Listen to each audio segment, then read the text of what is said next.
Good morning students. जैसे कि आप सबको पता है कक्षा 10वीं का हमारा पार्ट 2 शुरू है। तत्वों का आवर्ती वर्गीकरण, जिसमें इसके पूर्व थोड़ी सी झलक हमने समूह और इलेक्ट्रॉनिक संरूपण के बारे में देखा था। समूह और इलेक्ट्रॉनिक संरूपण में मैंने आपको ये बताया कि जैसे जैसे हम लोग नीचे ऊपर से नीचे आते हैं, समूह में ऊपर से नीचे की ओर आते हैं तो कक्षाओं में क्रमशः वृद्धि होती जाती है और इलेक्ट्रॉनों की कक्षाओं में वृद्धि होती है, वैसे वैसे कवचों की संख्या में भी वृद्धि होती जाती है ना। हाइड्रोजन के नीचे आपने जो तत्व देखा था, याद है आप लोग को? लिथियम। लिथियम में एक कक्षा बढ़ी, फिर सोडियम की एक और कक्षा बढ़ गई थी। भले ही उसमें एक इलेक्ट्रॉन उसके आखिरी कवच में होता है, लेकिन हर एक आवर्त में, मतलब समूह में, हर एक जैसे जैसे हम लोग नीचे आते हैं वैसे वैसे एक एक कक्षा बढ़ती जाती है। अब हम लोग समूह की बात को रोकते हुए आवर्त की ओर बढ़ते हैं। आवर्त में भी हमने देखा था कि जैसे जैसे हम लोग बाईं ओर से दाहिनी ओर चलेंगे तो परमाणु क्रमांक में एक की वृद्धि होती है, वैसे इलेक्ट्रॉन की संख्या में भी वृद्धि होती है ना। ये मैंने आपको बताया था। भले ही इलेक्ट्रॉनों की संख्या भिन्न भिन्न है, परंतु उनकी कवचों की संख्या समान होती है ना। जैसे आपको पता होगा, lithium, beryllium, boron, carbon, nitrogen, oxygen, fluorine और नियॉन। लिथियम से लेकर नियॉन तक कवच नहीं बढ़े हैं, एक ही कवच में सिर्फ इलेक्ट्रॉन ही बढ़ रहे हैं, और वैसे ही उसमें परमाणु क्रमांक भी बढ़ रहे हैं, एक की वृद्धि हो रही है। अब हम लोग यहाँ तक हमने पढ़ा है, इसके सामने हम लोग पढ़ रहे हैं। आज जो नोट्स मैं आपको बताऊंगा, आप यही से शुरू करना, है ना। यहाँ तक आपने लिखे हुए हैं। इससे यह स्पष्ट होता है कि जिन तत्वों में इलेक्ट्रॉन कक्षाओं की संख्या समान होती है वे तत्व एक ही आवर्त में होते हैं, है ना। इससे यह क्या स्पष्ट हो रहा है हमें कि जब जब इलेक्ट्रॉन बढ़ रहे हैं, कक्षाओं की संख्या तो समान है, परंतु वो सब एक ही आवर्त में है। जब कक्षा बढ़ेगी तो दूसरे आवर्त में पूरे के पूरे इलेक्ट्रॉन्स होंगे और पूरे के पूरे तत्व एक आवर्त के उसी कक्षा में होंगे। द्वितीय आवर्त के lithium, beryllium, boron, carbon, nitrogen, oxygen, fluorine और नियॉन, अभी मैंने थोड़ी देर पहले आपको बताया, इन तत्वों के तथा एल, इन दो कवचों में इलेक्ट्रॉन होते हैं। अब देखिए, हम लोग के, एल, एम और एन, ये सीरीज यहाँ पे देखने वाले हैं। देखिए ये सामने आपको यहाँ पे पता चलेगा, यहाँ पे कवच दिए हैं के, एल, एम और एन। तो एन मान लीजिए कि एक है, तो के में एक कवच, पहला कवच हम लोग लिखेंगे तो इसका सूत्र दिया है 2 गुना एन का वर्ग। तो 2 गुना एन का वर्ग में 2 गुना 1 का वर्ग, यानी कि 2 गुना 1 का वर्ग होता है 1, तो 2 गुना 1 यानी कि 2। इलेक्ट्रॉन धारण क्षमता क्या कितनी होगी इसमें, कि पहला जो कवच है उसमें कितने इलेक्ट्रॉन्स होते हैं? 2।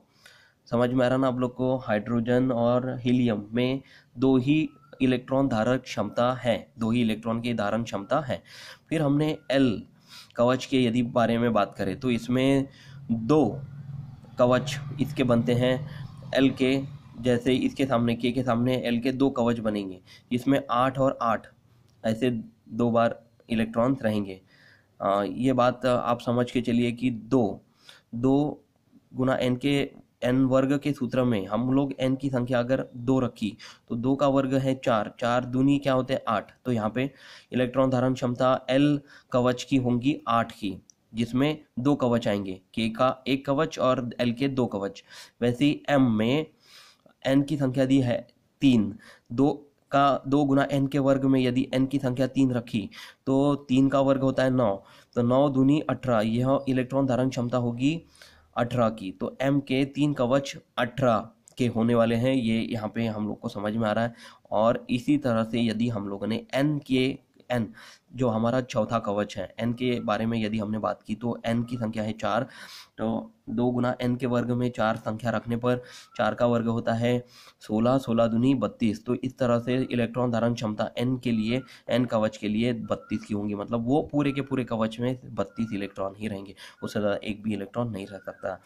तो द्वितीय आवर्त में ये अष्टक, एल वाला अष्टक शुरू हुआ, तो के और एल इन दोनों कवचों में इलेक्ट्रॉन होंगे। तृतीय आवर्त में sodium, magnesium, aluminium, silicon, phosphorus, sulphur और क्लोरीन में तथा आर्गॉन, इन तत्वों में, मतलब ये तीसरा आवर्त है हमारा, सोडियम वाला तीसरा आवर्त है। इन सभी सिंबल्स को आप लोग स्टूडेंट्स बहुत अच्छे से ध्यान में रखिए, ये बहुत इम्पोर्टेंट है। एटलीस्ट आप लोग को आर्गॉन तक तत्वों के बारे में पता होनी ही चाहिए, इनका सीक्वेंस आप लोग को याद रहना चाहिए।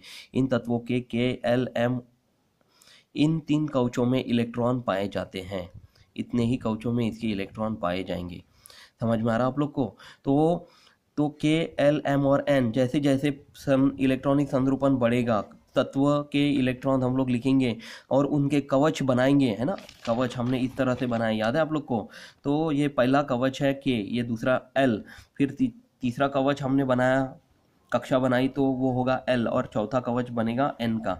तो इस पहला कवच K के इसमें 2 इलेक्ट्रॉन धारण क्षमता होगी, L के इसमें 8 इलेक्ट्रॉन धारण क्षमता होगी, M में 18 की इलेक्ट्रॉन धारण क्षमता होगी, और चौथे N वाले कवच में 32 इलेक्ट्रॉन धारण क्षमता, मतलब 2, 8, 18 और 32। सामने चलते हैं।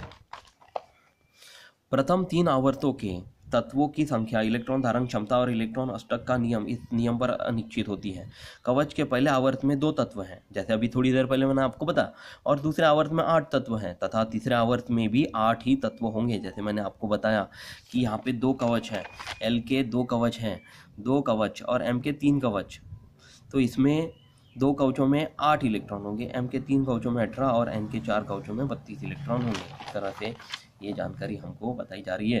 तत्वों की रासायनिक अभिक्रियाशीलता, यह उनके संयोजकता, इलेक्ट्रॉन की संख्या तथा संयोजकता कवच कौन सा है, इस पर आधारित होती है ना।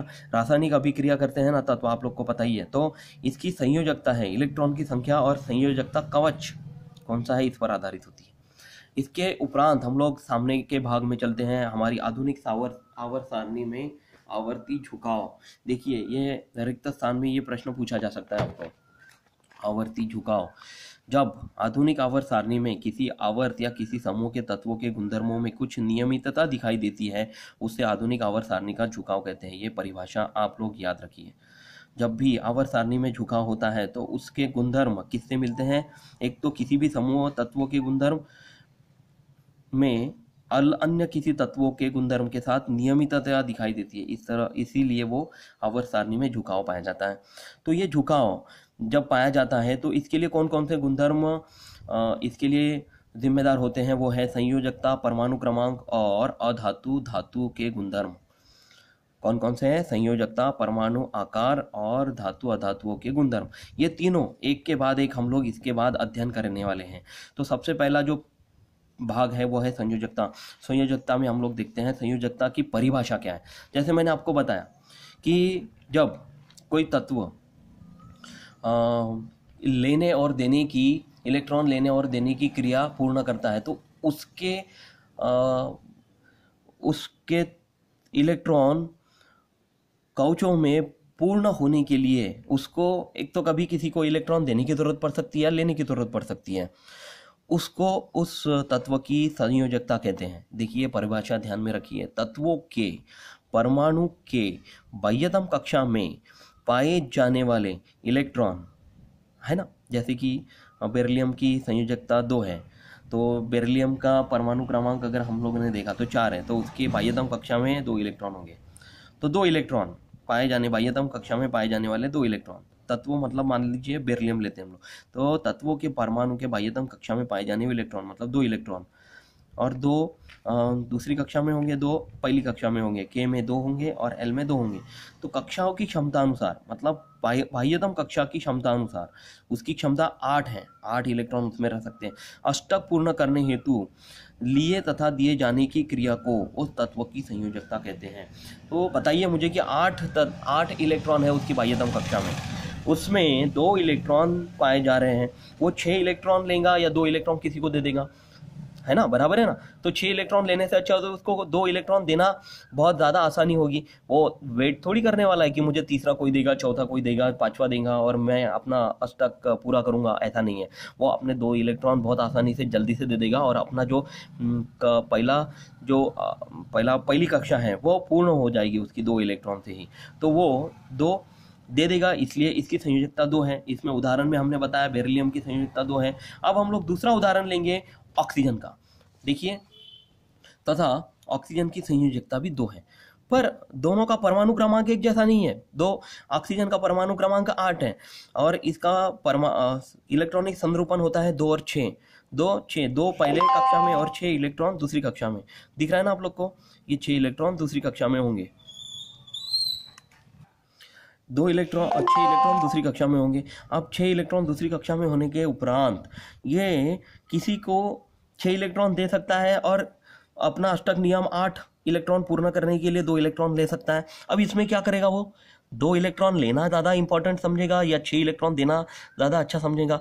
तो इसको 2 किसी से लेना बहुत ज़्यादा आसान होगा, है ना? आपको समझ में आ रहा है?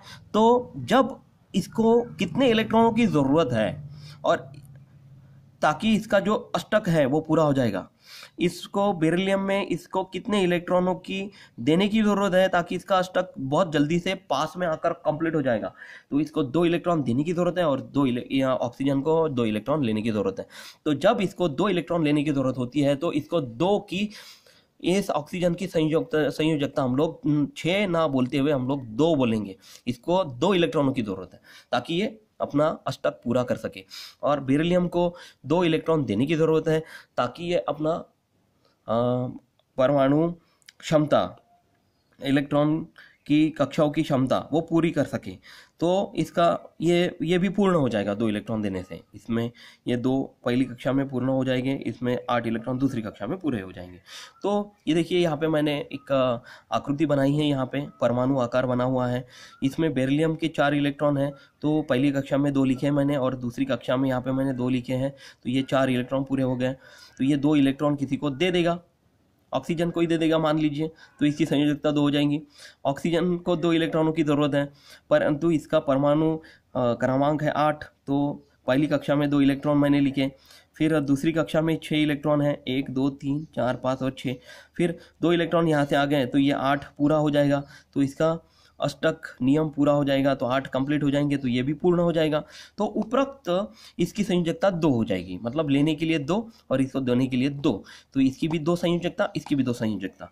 उपरोक्त दोनों उदाहरणों में बेरिलियम की बाह्यतम कक्षा में 2 इलेक्ट्रॉन हैं और अष्टक के नियम अनुसार 8 इलेक्ट्रॉन पूर्ण होने के लिए उसे 2 + 2 धन 6 यानी कि 6 अधिक इलेक्ट्रॉनों की आवश्यकता होगी।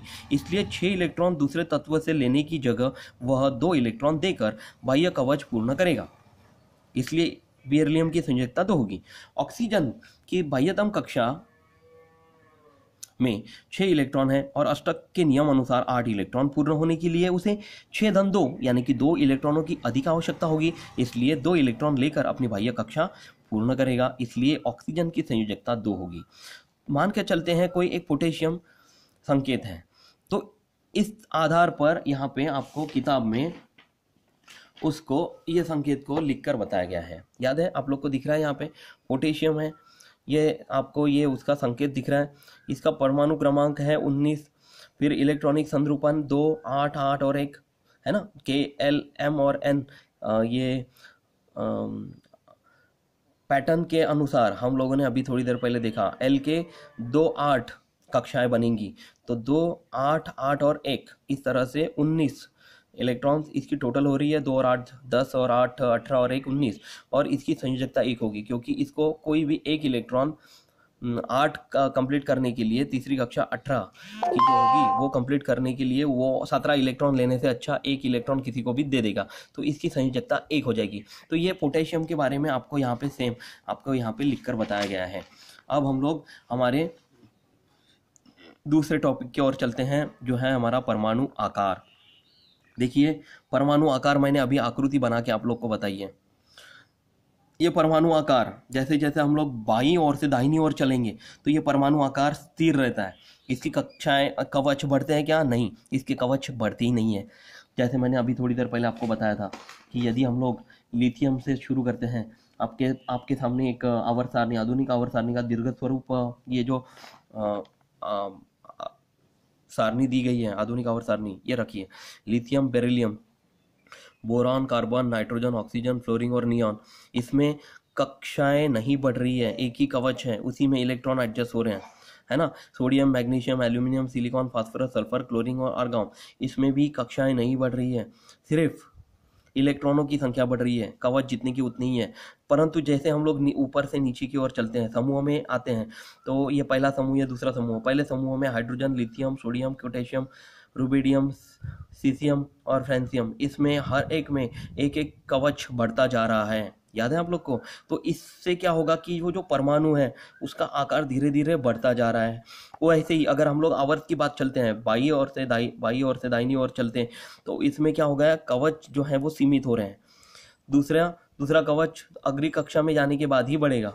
परंतु हम लोग बाई से दाहिनी ओर की बात कर रहे हैं, तो उसमें क्या होगा, कवच की संख्या नहीं बढ़ रही है, परंतु परमाणु क्रमांक बढ़ रहे हैं, इलेक्ट्रॉनों की संख्या बढ़ रही है। और ऊपर से नीचे समूह में कक्षाएं बढ़ रही है, परमाणु आकार भी बढ़ता जा रहा है। ये दोनों चीजें हम लोग परमाणु आकार में देखेंगे। देखिए, परमाणु के केंद्रक तथा बाह्यतम कक्षा के बीच की दूरी को परमाणु की त्रिज्या कहते हैं, है ना। जैसे हम लोग आवर्त में चलेंगे, बाईं ओर से दाहिनी ओर चलेंगे, तो परमाणु आकार, परमाणु त्रिज्या जितनी की उतनी रहेंगी। तो परमाणु का आकार परमाणु की त्रिज्या द्वारा दर्शाया जाता है। तो जैसे जैसे ये त्रिज्या बढ़ेगी, वो परमाणु आकार भी बढ़ेगा, परंतु ये त्रिज्या जितनी की उतनी रहेंगी, तो उसका आकार जितनी की उतना ही रहेगा। तो देखते हैं हम लोग, आवर्तों में बाईं ओर से दाहिनी ओर जाने पर परमाणु त्रिज्या कम कम होती जाती है ना। कम कम होती जाती है मतलब उतनी रहती है, कारण किसी आवर्त में बाएं से दाहिनी ओर जाने पर परमाणु क्रमांक में 1 की वृद्धि होती है, इलेक्ट्रॉन में वृद्धि होती है। परमाणु क्रमांक में इलेक्ट्रॉन में 1 की वृद्धि होती है, परंतु बाह्यतम कक्षा नहीं बढ़ने की वजह से वह बाह्यतम कक्षा में ही समाविष्ट होती है। मतलब बाह्यतम कक्षा में ही वो समाविष्ट होगी। जो भी इलेक्ट्रॉन एक एक बढ़ रहे हैं, वो एक ही कक्षा में ही एक के बाद एक बढ़ते जाएंगे। केंद्रक में धन आवेशों में होने वाली वृद्धि के कारण इलेक्ट्रॉन केंद्रक की ओर अधिक मात्रा में आकर्षित होते हैं। अब देखिए, केंद्रक में बहुत ज़्यादा धन आवेशित जो कण होते हैं, वो हमेशा धीरे धीरे बढ़ते जाएंगे, और बढ़ने की वजह से क्या होगा कि एक इलेक्ट्रॉन केंद्रक की ओर वो अधिक मात्रा में आकर्षित होते हैं। इलेक्ट्रॉन धनावेशित केंद्रक में बढ़ते जा रहे हैं, इलेक्ट्रॉन घूम रहे हैं, वो ज़्यादा मात्रा में आकर्षित होते हैं, और इसी कारण परमाणु का आकार क्रमशः कम होता जाता है। तो वो आकर्षित होने की वजह से वो नई कक्षा तो बनाने वाले नहीं है, अपनी ही कक्षा में केंद्रक की ओर खींचे जाते हैं। इस तरह से वो क्रमशः आकार कम होता जाता है। और अभी हम लोग समूह के बारे में बात करेंगे। तो समूह में ऊपर से नीचे की ओर जाने पर परमाणु के आकार में वृद्धि होती है। अभी थोड़ी देर पहले मैंने आपको बताया कि उसका आकार धीरे धीरे कक्षा बढ़ने की वजह से धीरे धीरे वो क्या हो रहा है, जैसे जैसे ऊपर से नीचे से ऊपर आएंगे, ऊपर से नीचे जाएंगे, वैसे वैसे उसका आकार बढ़ता जाता है। कारण समूह में नीचे की ओर जाने पर नई कक्षाओं में वृद्धि होती है, जिसके कारण बाह्यतम कक्षा में उपस्थित इलेक्ट्रॉन और परमाणु केंद्रक की दूरी बढ़ती जाती है। परमाणु केंद्रक यानी कि जो केंद्रक है ना बीच में, उसकी और बाह्यतम कक्षा में दूरी हर बार जैसे जैसे हम लोग ऊपर से नीचे आ रहे वैसे वैसे बढ़ती जा रही है। इसका परिणाम केंद्रकीय को आवेश में वृद्धि होने के बावजूद परमाणु आकार में वृद्धि होती जाती है। इसी कारण समूहों में ऊपर से नीचे की ओर परमाणु आकार में वृद्धि होती है, और आवर्तों में बाईं ओर से दाहिनी ओर जाने पर परमाणु आकार में वृद्धि नहीं होती, वो कम कम होती जाती है। इस दो उदाहरणों से आपको इस पर प्रश्न पूछे जाते हैं, और ये दोनों प्रश्न जो है इसके उत्तर बहुत अच्छे से ध्यान में रखिए, याद करके रखिए, लिखने की कोशिश करिए, क्योंकि ये जो प्रश्न है ये परीक्षा में पूछे ही जाते हैं।